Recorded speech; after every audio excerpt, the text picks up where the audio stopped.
Praise God. Hallelujah. May buntag sa tanan. Malipayon ba mga anak sa Diyos? Amen. So,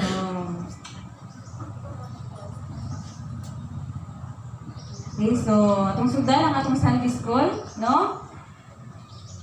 Okay, so dako kayo ang atong pagpasalamat sa atong buhi nga Dios tungod kay siya nagagiya sa tibuok semana, no?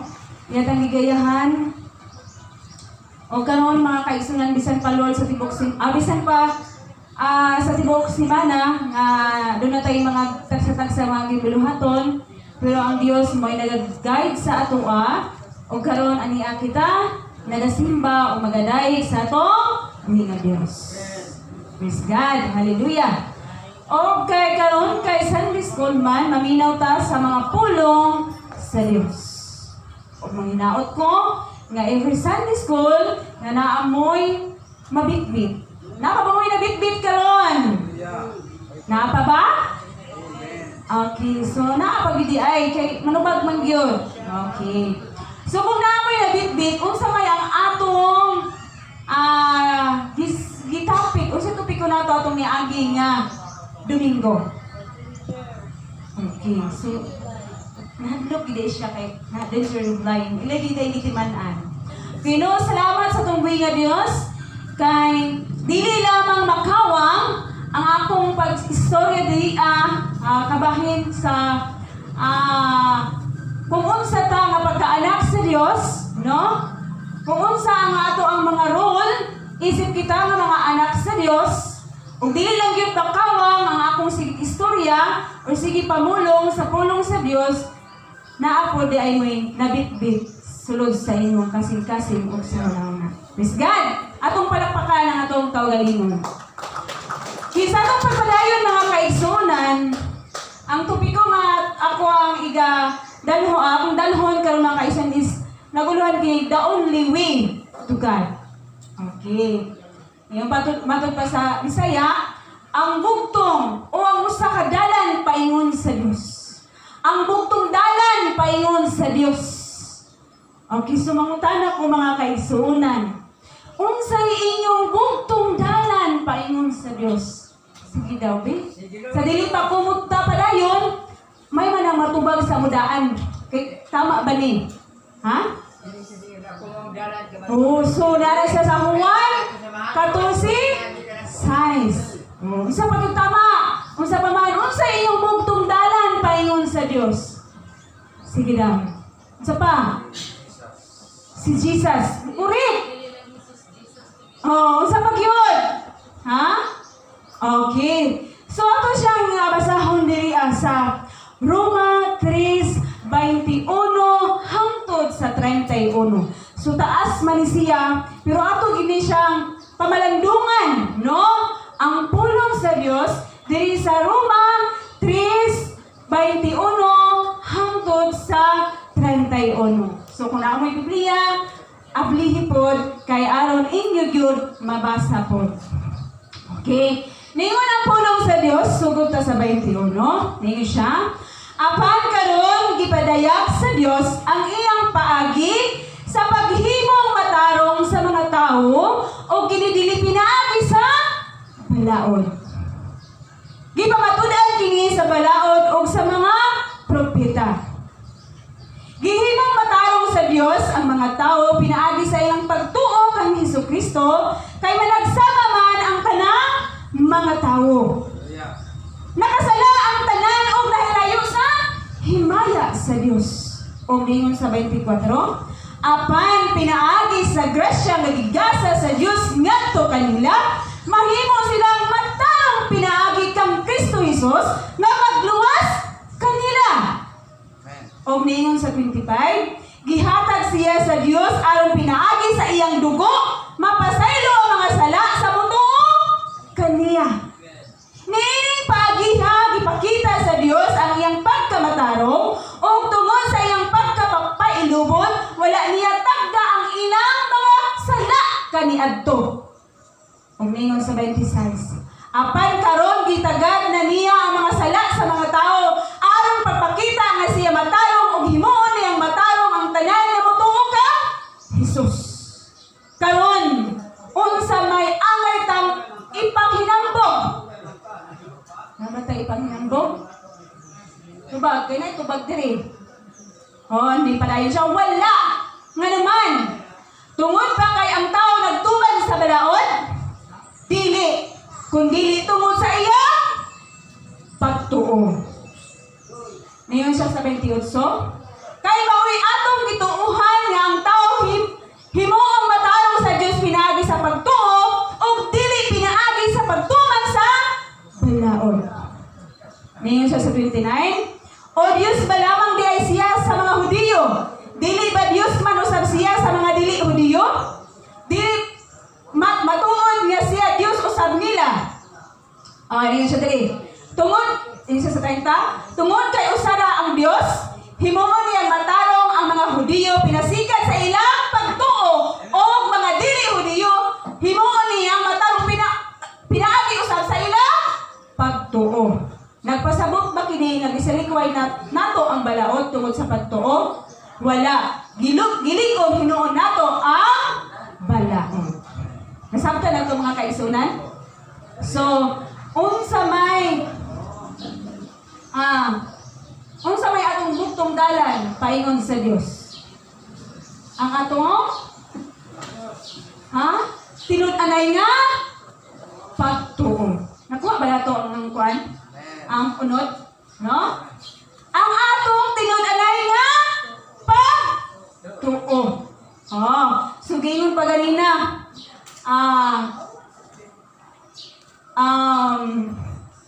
Dili lang natbay sa don ang atong dili lang sa pag-ila sa Dios kung dili pinaagi sa pagtuo.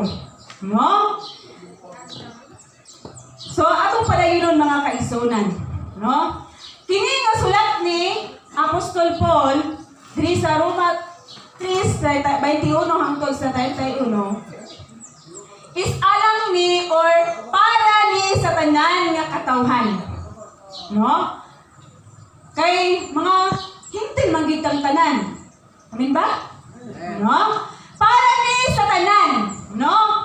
Nagpasabot diri ang bersikulo kapya kini nga Roma 3:21-31 nagpasabot nga kani adto sa panahon ni Moises ang tanang ang buktong dalan paingon sa langit mao ang pagtuman sa balaod.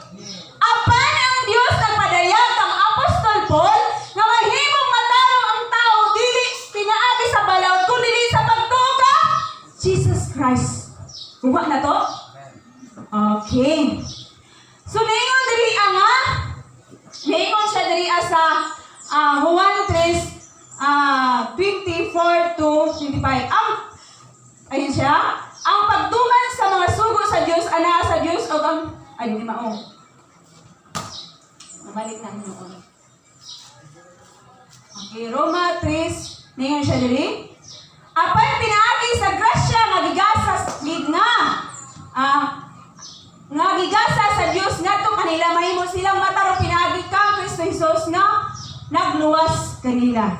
So, gigrasyahan ta, no? Nagpakamatay si Ginoong Jesus, no?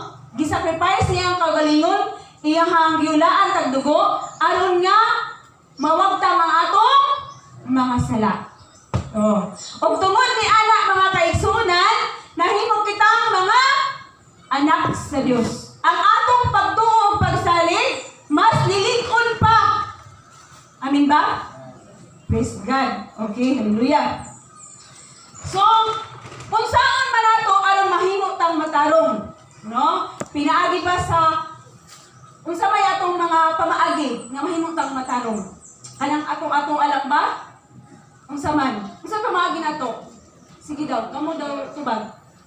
Kay mga anak man ta sa Dios. So, mahinaot ko nga kabalusag ta. Ha? Dawaton. O kay gidawat naman, unsa magibuhaton? Ha? Mutao. Okay. So ang pulong sa Dios ang ingon nga pamalandungan kanunay ang pulong sa Dios. Kay malimtan ang mga pulong sa Dios once malimtan na aguroy na dayon. No? Meditate, no? The words of God. No? Ipada always meditate the words of God. So kanunay gayon kita nga mamalandong sa pulong sa Dios anon nga dili nato malimtan. Kay og kanunay ta na malandong once na naagay mga problema, uy, koreksyonan ta. No? Malitay ni akong imuon karon, no? Kay nga naman na malandong ka kanunay sa pulong sa Dios. Okay, kuha ba nato na? Kanito naman ta, mga anak man ta sa Dios. So ayaw kalimti ang pulong sa Dios. Muna akong iyon gayon na. Masalamat gani ko kay naaday nakabitbit sa Sunday School atong ni aging sila. No? Ato din nabitbit ang mga pagtulunan sa Dios. Amin ba? No? Ningon din sa Hebrehanon 4:12, say na kami memorize ana. Gidaw. Ha?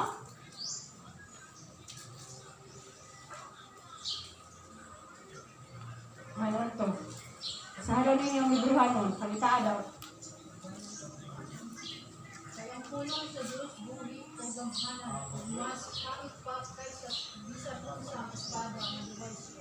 Okay. So, kay ang pulong sa Diyos, buhi. Okay.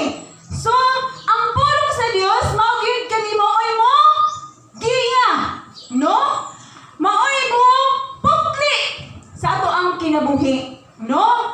Sa bisan unsa ang ato ang mga desisyon or bisan unsa ang ato mga plano sa ato ang kinabuhi, maunin kiya sa ato ang kinabuhi. Sa ato pagkinabuhi diri sa kalibutan. So, giyahan ta. So, always yun nga atong pamalandungan ang pulong sa Dios. No? Kaya ang pulong sa Dios, maunin makapabag-o sa ato ang kinabuhi. Utong na, mabag-o ba ito ang kinabuhi? Kung sige tagbasa o Biblia, okay, mabag-o yun, no?